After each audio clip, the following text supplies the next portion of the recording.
ஒன்றை விதைக்கும் போது நாம் ஆவிக்கன்று விதைக்கிறோம். அதை புரிஞ்சுக்கணும். ஊழி விதைக்கிறோம், அன்புல விதைக்கிறோம், அதெல்லாம் அப்புறம். அதெல்லாம் கர்த்தர் சொல்றார், தீர்க்கதரிசியின் நாமத்தின் நிமித்தம் அவனுக்கு விதைக்கிறவன் தீர்க்கதரிசிக்கற்ற பலனை பெறுவான். Your offering is connected with your spiritual standard. எவ்வளவு நான் என்ன எக்ஸ்பீரியன்ஸ் சொல்கிறேன். மிகப்பெரிய விஷயங்களில் வந்து 3ஆம் வானத்துக்கு போயிட்டு வந்தேன் அப்படின்ற வந்து ஆஃபரிங் விஷயத்தில் ஒரு மாதிரி டைட் ஹோல்டு இருந்துச்சுன்னா, பர்சனலாக நுழைஞ்சு பார்க்கும்போது பல ஏரியா அவங்க லைஃப்பில் க்ளோஸ் ஆகிருக்கிற நான் பார்த்துருக்கிறேன். ஏன் ஆண்டவர் அந்த டெலிவரன்ஸ் இல்லை? ஏனென்றால் ஆவிக்கென்று நாம் விதைக்க வேண்டும் என்ற வேதம் நமக்கு சொல்லுகிறது. we are sowing. எதுக்காக? ஆவிக்கென்று. சரீரத்துக்கு விதைக்கிறோம்ல. நீங்கள் மாதம் மாதம் அரிசி வாங்குறீங்களே நாடார் கடையில் போய், இப்போ எதுக்கு விதைக்கிறீங்க சொல்லுங்க? ஒரு மாதம் நீங்கள் நாடார் கடையில் போய் அரிசி வாங்காமல் உங்கள் சரீரத்துக்கு நீங்கள் விதைக்காமல் இருந்தீங்கன்னா அடுத்த மாதம் என்ன ஆயிருவீங்க? நீங்கள் எப்படி இருந்தேன்னா அப்படி ஆயிடுவீங்க. ஏன் சார் விதைக்கலை? உங்கள் சரீரத்துக்கு நீங்கள் விதைக்கலை. ஒரு ஷூக்கு விதைக்கிறீங்க, உங்கள் சரீரத்துக்கு, உங்கள் கோட்டு சரீரத்துக்கு விதைக்கிறீங்க. அப்படி உங்கள் ஆவி மனுஷன் ஒருத்தன் இருக்கான் உள்ள. அந்த ஆவி மனுஷன் எவ்வளவு ஸ்ட்ராங்காக இருக்கானோ அவ்வளவுதான் உங்கள் லைஃபு. அப்போ அந்த ஆவி மனுஷன் தேவனுடைய வார்த்தைகளை கேட்க கேட்க, வெளிப்பாடுகளை கேட்க கேட்க, கர்த்தர் நல்லவர், என் இளம் வயதிலே என் ஆவிக்கென்று விதைப்பதற்கு கர்த்தர் கிருபை செய்தார். ஆமென். நான் பரவாயில்ல, இந்த லெவலில் பேசிகிட்டு இருக்கிறேன். ஆமாம், எங்கள் லீடர்லாம் வேறு லெவலில் பேசுவோம். அவர் என்ன சொல்லுவார், ஒரு மனுஷன் என்கிட்ட காணிக்க கொடுத்த உடனே அப்படி வாங்கின உடனே ஹெவன் திறந்துருண்டான்றது. என்னால் அப்போ ஏற்றுக்கவே முடியல. ஈவன் நான் கொடுக்குறவன் தான், நான் கையில் காணிக்க வாங்கினா ஹெவன் திறக்குதுன்னா ஹெவனுக்கே நம்ம சம்திங் கொடுத்தாலும் திறக்குமா அப்படிலாம் யோசிச்சிருக்கேன் மாம்சத்தில். ஆனால் அது அப்படி அர்த்தமே கிடையாது. ஒரு மனுஷன் தேவனுடைய ராஜ்யத்துக்கு விதைக்கணும் முடிவெடுத்த உடனே தேவனுடைய இருதயம் குளிர்கிறது. அதுதாங்க அர்த்தமே, அந்த மீனிங்கே அதுதான். when love comes the 9 gifts start following. எங்கே அன்பு வருதோ அங்கே வரம் வேலை செய்ய ஆரம்பிக்கும். புரியுதா உங்களுக்கு? ஏன் சில நேரம் உங்கள் வீட்டில் இருக்கிறவங்களை சுற்றி இருக்கிறவங்களாம் ஜெபம் பண்ணும்போது நடக்குது, சில நேரம் சில இடங்களில் நடக்கலை? ஏன்னா இங்கே வந்து நீங்கள் நேசிக்கிறீங்க. where there is love there will be faith. where there is faith there will be the 9 gifts. புரியுதா? அப்போ லவ் வரும்போது அங்கே கிஃப்ட் ஆப்ரேட் ஆகுது. ஸோ ஆஃபரிங்னா it is not just a money. இந்த கிரிட்டிக்ஸ் என்ன பேசுகிறாங்க, அதை பணம் நினச்சி பேசுறதுனால தான் இதை ஏன் இப்படி இணைக்கிறீங்கன்னு சொல்கிறாங்க. அது பணம் அல்ல, அது விசுவாசம். அது பணம் அல்ல, அது அன்பு. அது பணம் அல்ல, அது ஜெனராசிட்டி. அது பணம் அல்ல, அது கேரக்டர். அது பணம் அல்ல, அது விதை. கையை தட்டுவதற்கு ஆமென். ஒரு அம்மா போன வாரம் கேட்டிருந்தாங்க, கீழே கிரிட்டிசைஸ் பண்ணியிருந்தாங்க, புதிய ஏற்பாட்டில் விதைக்கும் காணிக்கைக்கு சம்பந்தமே இல்லைன்னு. நான் இப்படி பைபிளை இப்படி திறந்த உடனே கண்ணுக்கு முன்னாடி வருது. இந்த கொடுமை எங்கே போய் சொல்ல? முந்தின வசனத்தில் சகல நன்மையை பகிர்ந்து கொடு அப்படின்னு சொல்லிட்டு அடுத்த வசனத்தில் எதை விதைக்கிறோம்? தட்டி இருக்க வேணும் மணி நேரம்லாம். அடுத்த வசனத்தை காணிக்கை விதையோட கனெக்ட் பண்றாரு. 100 வசனம் தர முடியும். மோசம் போகாதிருங்கள். பக்கத்தில்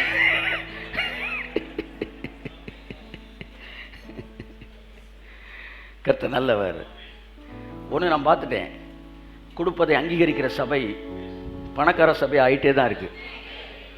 அதை மறுக்கிற சபை அப்படியே தான் இருக்குது.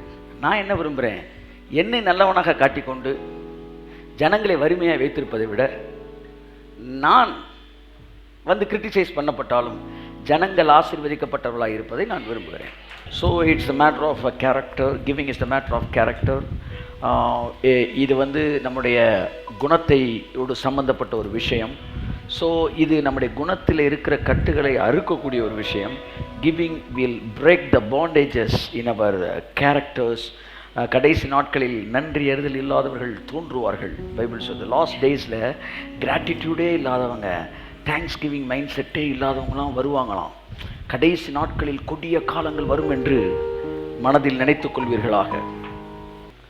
ஸோ அந்த சாபம், அந்த கொடிய காலம் நம்மளை தொடாது. Amen. People will be like that. பெற்றோருக்கு கீழ்ப்படியாதவர்களாக இருப்பார்கள், தாய் தகப்பன்மாரை அடிக்கிறவர்களாக இருப்பார்கள், அதில் ஒன்று நன்றி எறிதல் இல்லாதவர்களாக இருப்பார்கள். நீ எவ்வளோ செஞ்சாலும் உடனே மறக்கக்கூடிய மனநிலை. அதற்கு 1000 வசனம் கூட அவங்க பேசலாம். So giving it's a sign of gratitude. தேவன் எனக்கு எவ்வளோ செஞ்சுருக்கிறார்ன்றது. அதான் சொன்னார், 10 பேர் போனப்போ ஒருத்தன் மட்டும் திரும்பி வந்த உடனே, என்னப்பா ஒருத்தனே வந்திருக்க, நீங்கள் நைட்டு சாப்பாடுக்கு ஒரு 12 பேர் இருக்குமேப்பா, நீ ஒரு ஆள் என்ன அப்படின்னு அதோட கனெக்ட் பண்ணலை. கிராட்டிடியூடு, ஒரு நன்றி, thanks giving heart, that's very important thing. கர்த்தர் நல்லவர். ஸோ ஆகவே இதை நான் தொடர்ந்து வலியுறுத்துகிறேன். ஏனென்றால் இது பல ஏரியாவில் நமக்கு ஒரு டெலிவரன்ஸை கொடுக்குறது. கர்த்தர் நல்லவர். It's a very serious matter. I see the anointing. என்ன சொல்ல வந்து ஓவர்ஃப்ளோ இருக்கிற மக்கள் பணத்தில் அப்படியே ரொம்ப கஷ்டப்படுறத பார்க்கும்போது, எஸ் அந்த சேனல் ஏன் ஓப்பன் ஆக மாட்டேங்குது? இயேசு நாமத்தில் ஓப்பன் ஆகட்டும். ஆமாம், இந்த காலை வேலை எல்லாம் ஓப்பன் ஆகுது, ஓவர்ஃப்ளோ ஆகுது இயேசு நாமத்தில். ஐயோ, காணிக்கு எடுத்த பிறகு நீங்கள் இந்த வெளிப்பாடை தர்றீங்களே, பரவாயில்ல, வாங்க முன்னேறிக்கு வாங்க, கர்த்தர் உங்களை அழைக்கிறார். Yes, God is good. Let's read Roman book, ரோமருக்கு எழுதிய நிருபம் 5ஆம் அதிகாரம் 1ஆம் வசனம். இவ்விதமாக நாம் விசுவாசத்தினாலே நீதிமான்கள் ஆக்கப்பட்டிருக்கிறபடியால். எல்லாரும் கவனிக்கிறீங்களா? நாம் விசுவாசத்தினாலே நீதிமான்கள் ஆக்கப்பட்டு இருக்கிறபடியால். கோடு போட்டுக்காங்க. நாம் நீதிமான்கள் ஆக்கப்பட்டு கொண்டிருக்கிறோம் அல்ல, நாம் நீதிமான்கள் ஆக்கப்பட்டு விட்டோம். கை தட்டுங்களேன் ஒரு அவருக்கு. It's a past tense. இந்த வார்த்தை it is in past tense. நீங்கள் நீதிமான்கள் ஆக்கப்பட்டு இருக்கிறீர்கள், அதாவது ப்ரெசன்ட் பெர்ஃபெக்ட் டென்ஸ். ஒரு செயல் முடிந்து தொடர்ந்துக்கிட்டு இருக்கு. நீங்கள் நீதிமான் ஆக போகிறீங்களா? ஆமாண்ணா ஆமான்னு சொல்லுங்கள், இல்லைன்னா இல்லைன்னு சொல்லுங்கள். ஆகிக்கிட்டே இருக்கீங்களா? நீதிமான் ஆயிட்டீங்களா? ஆமே, நீதிமான் ஆக்கப்பட்டு இருக்கிறபடினால். அதை மட்டும் கோடு போட்டுக்காங்க. ஓகே. நம்முடைய கர்த்தராகிய இயேசு கிறிஸ்துவின் மூலமாய் தேவனிடத்தில் சமாதானம் பெற்றிருக்கிறோம். கர்த்தராகிய இயேசு கிறிஸ்துவின் மூலமாய். திரும்ப வாசிங்க. இவ்விதமாக நாம் விசுவாசத்தினாலே நீதிமான்கள் ஆக்கப்பட்டிருக்கிறபடியால் நம்முடைய கர்த்தராகிய இயேசு கிறிஸ்து மூலமாய் தேவனிடத்தில் சமாதானம். நீதிமான் ஆக்கப்படுதல் என்பது முடிக்கப்பட்ட வேலை. இது டெய்லி வந்து டியூல உங்களுக்கு கொடுக்கறது கிடையாது. நிறைய பேர் என்ன சொல்றாங்க, ஏசான் 3 காலத்துக்கும் மன்னிப்பை கொடுத்துட்டாருன்றதை நாங்கள் ஏற்றுக்க மாட்டோம். அப்போ என்னதான் ஏற்றுக்குவேன்? டியூவில் கொடுத்தா வாங்கிக்கிறோன்றாங்க. எப்படி? டெய்லி டியூவில் தரட்டும், பிச்சு பிச்சு மன்னிப்பை தரட்டும், வாங்கிக்கிறோம். அப்போ கூட மன்னிப்பு கேட்காத இடத்துக்கு நான் பாவம் செய்யாமல் இருப்பேன்னு சொல்லலாமே. மன்னிப்பு டெய்லி பேசிஸில் வாங்கிக்கிறோம். எல்லா கழுதையும் ஒன்று தானடா. அப்போ நீ என்ன தான் சொல்லிட்டு இருக்க? பாவம் செஞ்சுக்கிட்டே இருப்பேன்னு சொல்கிற. உனக்கு ஒட்டுமொத்த மன்னிப்பை கொடுத்ததோடு மட்டுமல்லாமல் உன்னை நீதிமானாய் மாற்றி இருக்கிறார். பாவ மன்னிப்பு என்பது வேறு, நீதிமான் ஆக்கப்படுவது என்பது வேறு. கைத்தட்டுங்க. மனம் திரும்புதல் வேறு, பாவ மன்னிப்பு வேறு, நீதிமானாக்கப்படுதல் வேறு. மனம் திரும்புதல் என்பது நீங்கள் உங்கள் செத்த கிரியைகளை விட்டுவிட்டு தேவனிடத்தில் திரும்புவது. பாவ மன்னிப்பு என்பது நீங்கள் செய்த பாவங்களுக்கான மன்னிப்பை கொடுப்பது. நீதிமான் என்பது மறுபடியும் பாவத்துக்கான கிரியைகளே உங்கள் வாழ்க்கையிலே தொட முடியாதபடி, தீண்ட முடியாதபடி உங்கள் டிஎன்ஏவில் ஏற்படக்கூடிய மாற்றமே நீங்கள் நீதிமானாக்கப்படுவது என்பது. நீதிமானாக்கப்படுற பாவ மன்னிப்போட கனெக்ட் பண்ணிட்டு இருக்கான். பாவ மன்னிப்பு வேறு, பழைய ஏற்பாட்டில் பாவ நிவர்த்தி வேறு, பாவ மன்னிப்பு வேறு. நம்ம வந்து மனம் திரும்பணும், பாவம் நிவர்த்தி செய்யப்படுகிறது, நாம் நீதிமானாக்கப்பட்டிருக்கிறோம். இந்த நீதிமானாக்கப்படுதல் தான் லாஸ்ட் டைம் நான் பேசினேன், டிஎன்ஏல இருக்க சேஞ்சுன்னு. இதை இன்னைக்கு நம்ம பேசுறோம். 2500 வருஷங்களுக்கு முன்பாக ஏசாயா பேசிட்டான். அப்பொழுது ஓநாயும் ஆட்டுக்குட்டியும் ஒருங்கே படுத்துக்கொள்ளும். ஓநாய் ஆட்டுக்குட்டியை கடிக்கணும்னு தோணாது. ஏன்னா ஓநாயோட டிஎன்ஏல சேஞ்ச் நடந்திருக்கு. கரடியும் வந்து மாடும் சேர்ந்து புல்லு மேயும். சிங்கம் ஆட்டுக்குட்டியோட இருக்கும். விரியன் பாம்பு புத்துக்குள்ள பையன் கை விட்டாலும் அது கொத்தாது. அப்ப இந்த எல்லா மிருகங்களுக்குள்ள இருக்க கை தட்டுங்க ஒரு தடவை. சர்வ சிருஷ்டியும் ஏகமாய் தேவபுத்திரர் வெளிப்படுவதற்கு காத்திருக்குது. ஸோ இந்த நீதிமானாக்கப்படுதல் என்பது இது என்ன சொல்ல வரேன்னா, இந்த அதிகாரத்தில் பாஸ்ட் டென்ஸில் என்ன வேர்டுலாம் இருக்குன்னு நான் பார்க்க போகிறேன். உண்மைக்கே எங்கள் வாழ்க்கை நாளைக்கு நடக்க போகிற மாற்றத்தில் இருக்கா, ஏற்கனவே அந்த மாற்றம் நடந்துருச்சா, நாங்கள் அதை செய்யுங்கன்னு ஜெபிக்கலாமா, இல்லை அது ஜெபிக்க கூடாதா? ஏற்கனவே நடந்துருச்சுன்னா ஜெபிக்க வேண்டிய அவசியம் இல்லை. அதுக்கு தேங்க்ஸ் மட்டும் தான் நான் சொல்லணும், அதை அண்டர்ஸ்டாண்ட் மட்டும் தான் பண்ணணும். எத்தனை வார்த்தை பாஸ்ட் டென்ஸில் இருக்குது அப்படின்னு மட்டும் பார்க்க போகிறோம். அதில் 3 வார்த்தையை நான் பிரசங்கம் பண்ண போகிறேன். வாசிப்போம். 1, நீதிமான்கள் ஆக்கப்பட்டு இருக்கிறோம். நம்பர் 1, நான் இனிமே நீதிமான் ஆகலை, ஏற்கனவே நீதிமான் ஆயிட்டேன். கைத்தட்டுங்க ஒரு தான் இருக்கு. காலையில் எந்திரிக்கிறேன், அப்போ நான் எனக்கு பேர் என்ன? நீதிமான் இப்போ ஆகணுமா? காலையில் ஜெபத்தை முடிச்சு, இல்லை நீதிமானா தான் எந்திரிக்கிறேனா? சரி, அடுத்து மொத்தம் வாசித்துருவோம், அப்புறமேட்டு நம்ம பிரசனத்துக்குள்ள போவோம். 5ஆம் வசனம் வாசிங்க. மேலும் நம்ம கருளப்பட்ட பரிசுத்த ஆவியினாலே தேவ அன்பு நம்முடைய இருதயங்களில் ஊற்றப்பட்டு இருக்கிறபடியால்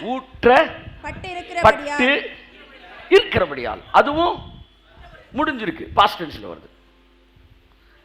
நீதிமான் ஆக்கப்பட்டு இருக்கிறேன், தேவ அன்பு என் இதயத்தில் ஊற்றப்பட்டு இருக்குது. அடுத்து 9ஆம் வசனம். இப்படி நாம் அவருடைய இரத்தத்தினாலே நீதிமான்கள் ஆக்கப்பட்டிருக்க, திரும்ப பாஸ்ட் டென்ஸ். ஓகே, அடுத்து 10.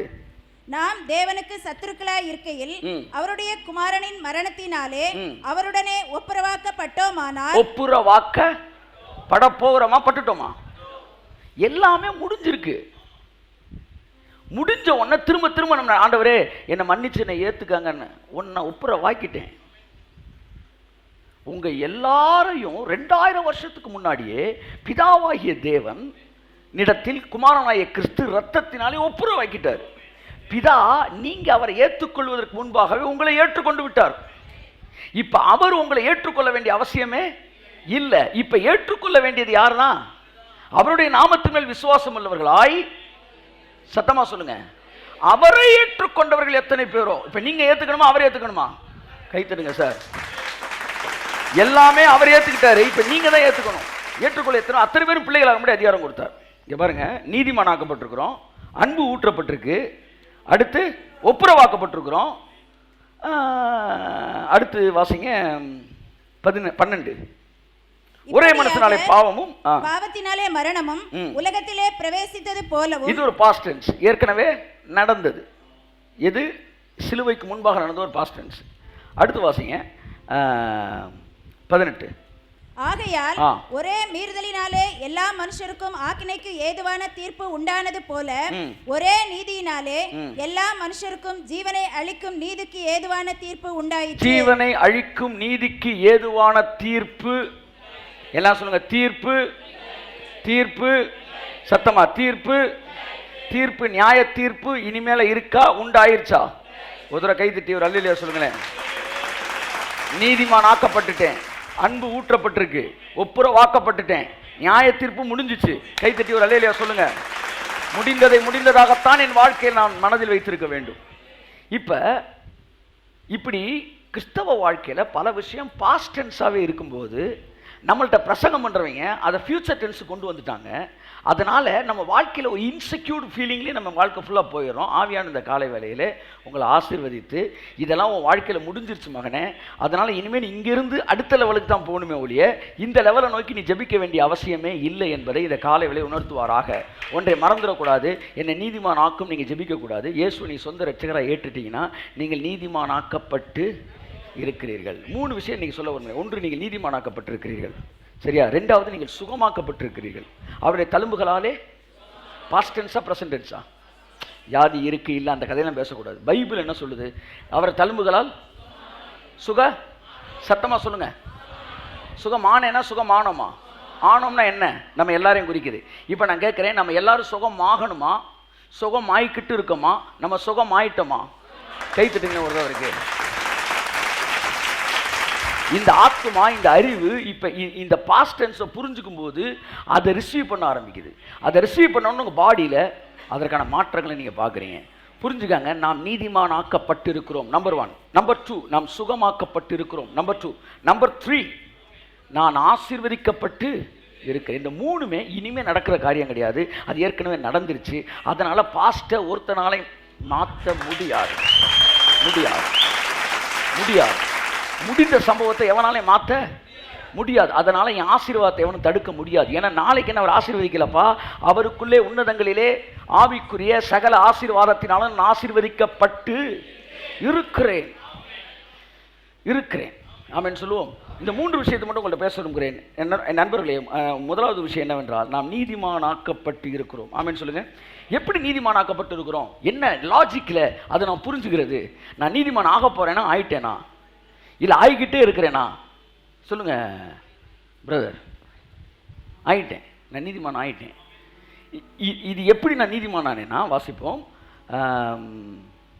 5ஆம் அதிகாரம் 19. அன்றியும் ஒரே மனுஷனுடைய கீழ்ப்படியாமையினாலே அநேகர் பாவிகள் ஆக்கப்பட்டது போல, அநேகர் பாவிகள், இங்க பாருங்க, என்ன ஆக்கப்பட்டது போல. எல்லாரும் என்ன பாருங்க, இந்த பூமியில பிறக்கிறவன்லாம் பாவி ஆக போறானா, பாவி ஆயிட்டானா? பிறந்ததுக்கு அப்புறம் பாவி ஆகிறானா, பாவி ஆன பிறகு பிறகுறானா? பூமியில் இருக்கிற எல்லாருமே பாவிகள் ஆயிட்டாயலாம். எப்போ தெரியுமா பாவிலானாங்க? அவன் பழத்தை பறிச்சு தின்னான்ல, அப்பவே உலகத்துல பிறக்க போற எல்லாம் பாவி ஆயிட்டாங்க. புரிஞ்ச மட்டும் இல்லையா சொல்லுங்க. பாருங்க, பிறக்க போற ஒருத்தன் பிறக்கிறதுக்கு முன்னாடியே பாவி ஆயிட்டான். பாவி ஆக போறான் இல்ல, பாவி ஆயிட்டான். எப்ப பாவி ஆனா? 4000-6000 வருஷத்துக்கு முன்னாடி ஆதாம் பழத்தை பறித்து அவன் புசித்த போது, அவன் அந்த செயலை செய்யும் போதே பிறக்க போற பிள்ளைகள் எல்லாம் பாவிகள் ஆக்கப்பட்டார்கள். ஆமென் சொல்லுங்க. புரியுதா நான் சொல்றது? அப்ப பாஸ்ட் டென்ஸ்ல நடந்த ஒரு சம்பவம் பிரசன்ட் டென்ஸ்ல பிறக்கிற பிள்ளையுடைய தலைவிதி என்ன செஞ்சிச்சு? மாத்திருச்சு. அதாவது அவன் சாப்பிட்ட பழம், அவன் பழத்தை புசித்த அந்த கீழ்ப்படியாமையினாலே இந்த பிள்ளைகள், பிறக்கின்ற பிள்ளைகள் பாவிகள் ஆக்கப்பட்டார்கள். இனி பிறக்க போறான், அவன் பாவிதான். இந்த உலகத்துல யாரு பிறந்தாலும் பாவிதான். யாரெல்லாம் ஆதாமுக்குள்ள பிறக்கிறானோ அவன் அடுத்த வருஷம் பிறக்க போறானோ கூட அவன் எப்படி தான் பிறக்கணும்? பாவியை தான் பிறக்கணும். இப்ப அவனுக்கு பிறந்தனால பிறக்கிறவன் எல்லாரும் பாவியாத்தான் பிறப்பான்ற ஒரு ஜட்ஜ்மெண்ட் மக்கள் பிறப்பதற்கு முன்பாகவே எழுதப்பட்டு முடித்தது போல, ஆவியானவர் உங்களுக்கு புரிய வைப்பாரு. எழுதப்பட்டு முடித்தது போல இயேசு சிலுவையிலே அறையப்பட்ட போது அவருக்கு பிறக்க போகிற எல்லோரும் நீதிமான்கள் ஆக்கப்பட்டு இருப்பார்கள் என்பது அந்த செயல் செய்யும் போதே முடிவு செய்யப்பட்டது. அங்கே அவனுடைய சந்ததியில் பிறக்கிறவர்கள் பாவிகளாக பிறப்பதற்கு முன்பாகவே அவன் பாவிதான் எழுதப்பட்டது போல, இங்கே அவரை ஏற்றுக்கொள்ள போகிறவன் ஏற்றுக்கொள்வதற்கு முன்பாகவே அவன் என்னைக்கு பிறக்கிறானோ அன்னைக்கு அவன் நீதிமானத்தான் பிறப்பான் என்று எழுதி வைக்கப்படுகிறது. ஆமென் சொல்லுங்க. இது ஒரு ஜட்ஜ்மெண்ட். இது ஏற்கனவே என்ன செய்யப்பட்டது? செய்து முடிக்கப்பட்டது. கடந்த காலம்தான் நம்முடைய வாழ்க்கையிலே கிரியை செய்கிறது. முதல்ல நீங்க புரிஞ்சுக்கணும். எப்படி எஃபெக்ட் பண்ணுது? கடந்த கால செயல் தான் எஃபெக்ட் பண்ணுது. ஒரே விஷயத்தை சொல்லிட்டு போகிறேன். ஆதாம் பழத்தை புசிச்சான். மார்ச் 10ஆம் தேதின்னு வச்சுக்கோம், இல்லை மார்ச் 7ஆம் தேதி, இல்லை பிப்ரவரி 5ஆம் தேதி சாப்பிட்ருக்கான் பழத்தை. அவன் என்னவாயிட்டான் சொல்லுங்க சார்? பாவி ஆயிட்டான். பிப்ரவரி 5ஆம் தேதி பழத்தை சாப்பிட்டான், பாவி ஆயிட்டான். பிப்ரவரி 6ஆம் தேதி தூங்கி எந்திரிக்கிறான். இப்போ என்னவா எந்திரிக்கிறான்? இன்னைக்கு பழமே சாப்பிடல, இன்னைக்கு பழமே சாப்பிடல. நேற்று பழம் சாப்பிட்டீங்களே, அதனால இனிமேல் நீங்கள் என்னைக்கு எந்திரிச்சாலும் பாவி தான். அதை மட்டும் ஏற்றுக்கிற. டெய்லி பாவி ஆகிறதுக்கு டெய்லி பழம் சாப்பிடணுமா? தேவையில்லை. ஒரு தடவை சாப்பிட்ட பழத்தில் டெய்லி பாவியாகவே எந்திரிக்கிறான்னா, ஒரு தடவை இயேசுவை நான் ஏற்றுக்கொண்டனால டெய்லி நான் நீதிமானாவே தான் எந்திரிக்கிறேன். என்னையா சார், பாவத்துக்கு மட்டும் ஒரு தடவை செஞ்சா போதும், வாழ்க்கை ஃபுல்லாக டெய்லி பாவியாகவே எந்திரிக்கிறான்னா, நீதிக்கு அதை விட அதிகமான வல்லமை இருக்கிறது. ஒரு முறை ஆண்டவராய் இயேசு கிறிஸ்துவை நான் ஏற்றுக்கொள்வதனால் தினந்தோறும் நான் எழுந்திருக்கும் போது நீதிமானாகத்தான் எழுந்திருக்கிறேன். கரங்களை தட்டி கர்த்தருக்கு நன்றி சொல்லுவோம்.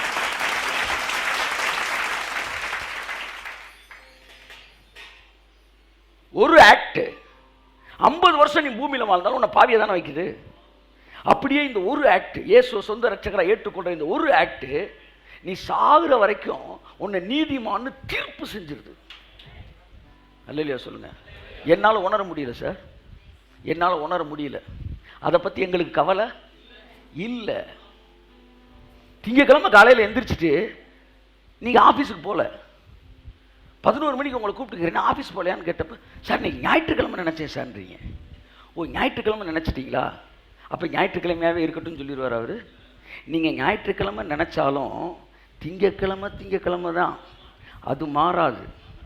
நீங்கள் 7 மணி மாதிரி இருக்குன்னு நினச்சாலும் 10 மணி ஆச்சுன்னா 10 மணி தான். உங்கள் உணர்வுக்கும் உண்மைக்கும் சம்பந்தமே கிடையாது. நீங்க என்ன உணர்றீங்களோ அது உண்மை கிடையாது. எது உண்மையோ அதுதான் உண்மை. காலையில் 7 மணிக்கு எந்திரிச்சிட்டு 5 மணி நீங்க நினைச்சிட்டீங்க. ஆனா மணி எத்தனை? இப்போ 7 5. ஆனா 5 மாதிரி இருக்கு. எல்லாம் சொல்லுங்க. 5 மாதிரி இருந்தா 5 மணி ஆயிருமா? இப்போ 5 மணியா 7 மணியா எதை பார்க்கணும்? எப்படி கன்ஃபார்ம் பண்றது? வாட்சை பார்க்கணும். இப்போ எனக்கு என்ன ஃபீலிங் இருக்குன்ற முக்கியம் இல்லை, வாட்ச் என்ன சொல்லுதோ அதுதான் உண்மை. இப்போ உங்களுக்கு நீதிமான் மாதிரி இல்லை, அது இங்கே தேவையே இல்லை. நீ உணர்ந்துக்க, நீ உணராமல் இருந்துக்க, நீ நீதிமான், அதுதான் இங்கே ட்ரூத்து. கரங்களை தட்டி கத்தரண்டி சொல்லு. ஸோ நான் நீதிமான் என்பது, நீங்கள் நீதிமான் என்பதும் ஒரு ஃபீலிங்ஸ் பேஸ்ட்லே கிடையாது. It's completely the truth based. நான் காலையில் எந்திரிக்கிறேன், ஆண்டவரே என்ன இன்னைக்கு நான் ஃபீல் பண்ணும்போது நீதிமான் மாதிரி ஃபீல் பண்ண முடியல. ஆனால் ஒன்று எனக்கு தெரியும், என்னால் ஃபீல் பண்ண முடியாதனாலும் நீதிமான் தான். You ignore your feelings. எல்லாம் சொல்லுங்க, சொல்லுங்க. Ignore your feelings. உங்கள் உணர்ச்சியை அசட்டை செய்யுங்கள். அச்சா, கை தட்டுங்க. ஆமென். முக்கியமான வார்த்தை, இந்த செய்தி முக்கியமான வார்த்தை. உங்கள் உணர்ச்சியை அசட்டை செய்யுங்கள். அது உங்களை பாவி பாவி பாவின்னு கூவி கூவி சொல்லும். நீ என்ன வேணாலும் சொல்லிக்க, எனக்கு அப்படி தான் தெரியும், எனக்கே அப்படி தான் தெரியுது. ஆனால் பைபிளில் நீதிமான்னு சொல்லிடுச்சு, அதனால் நான் ஒன்றுமே நீங்கள் உணரலை சார், நீங்கள் நீதிமான்னு உணரலை, அதான் நீதிமான் இல்லைன்னு ஆயிருமா? சார் ஒரு பாவி தன் பாவின்னு என்ன செய்யலை, உணரலைன்ற கதை நீதிமான் ஆயிர முடியுமா? அவன் நல்லவனே நினச்சிக்கிட்டு இருக்கான், அதுக்கு என்ன நல்லவன் ஆயிர முடியுமா? அவன் நல்லவன் நினைச்சுக்கிட்டு இருக்கான், தன் கெட்டவன்றதே அவனுக்கு தெரியல. அவனுக்கு தெரியலன்றனால அவன் கெட்டவன் இல்லைன்னு ஆயிர முடியாது. அதை மாதிரி நீ நீதிமான் உனக்கு தெரியலன்றனால நீ நீதிமான் இல்லைன்னு ஆயிர.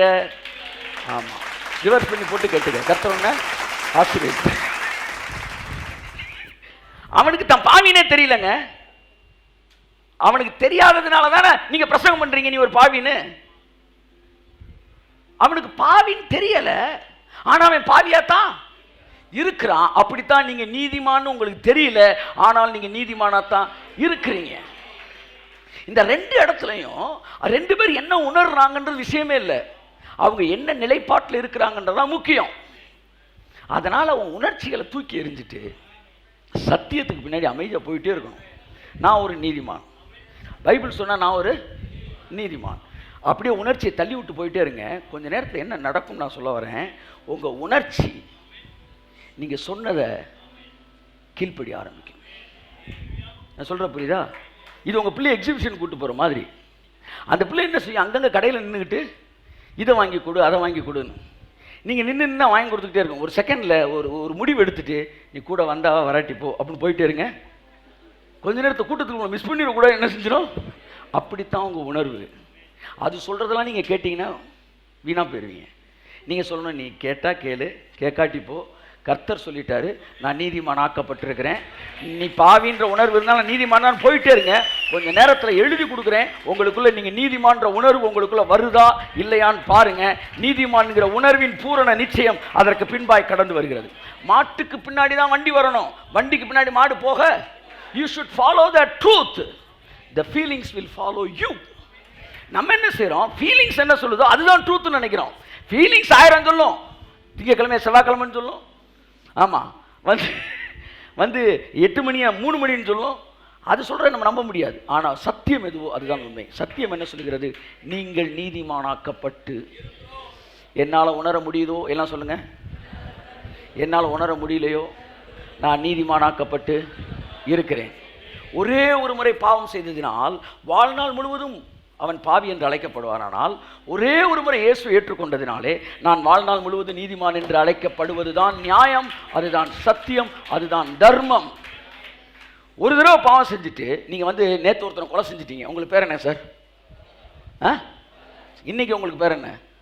அது என்ன சார், நேற்று என்ன கொலை செஞ்சீங்க? இன்னைக்கு நான் கொலைகாரன் பேர் என் கூட தங்கி இருக்குன்னா டெய்லி ஒருத்தனை குத்தணுமா? சொல்லுங்க. பாவத்தை நல்லா எஃபெக்டிவா புரிஞ்சு வச்சிருக்கீங்களே. 20 வருஷத்துக்கு முன்னாடி ஒருத்தனை கொலை செஞ்சாலும் 20 வருஷம் கழிச்சு எனக்கு பேர் என்னதான்? கொலைகாரன் தான் சொல்றீங்க. அப்ப நான் சொல்றேன், 20 வருஷத்துக்கு முன்னாடி இயேசு ஏற்றுக்கொண்டாலும் இன்னைக்கு எனக்கு பேர் நீதிமான், நாளைக்கு எனக்கு பேர் நீதிமான், 100 வருஷம் இந்த பூமியில நான் வாழ்ந்தாலும் என் பேர் நீதிமான்யா. கரங்களை தட்டி கர்த்தர் நன்றி சொல்லுவோம். ஒரே ஒரு ஆக்ட், ஆதாமுடைய 900 வருஷத்தையும் பாவி என்று தீர்க்கும் என்றால் என்னுடைய ஒரே ஒரு ஆக்ட் இயேசுவை சொந்த ரட்சகராக ஏற்றுக்கொண்டது என் வாழ்நாள் முழுவதும் என்ன நீதிமான் என்று பெயர் பெறுவேன். இதற்கு டெய்லி நீங்க நீதிமானாகிறதுக்கு எந்த வேலையும் செய்ய கூடாது. எழுதி வச்சுக்கோங்க. நீங்க நீதிமானாகிறதுக்கு எந்த வேலையும் டெய்லி செய்ய கூடாது. நீங்க எந்த வேலை செய்யறதா இருந்தாலும் நீதிமான்ற இடத்துல இருந்தா செய்யணும்.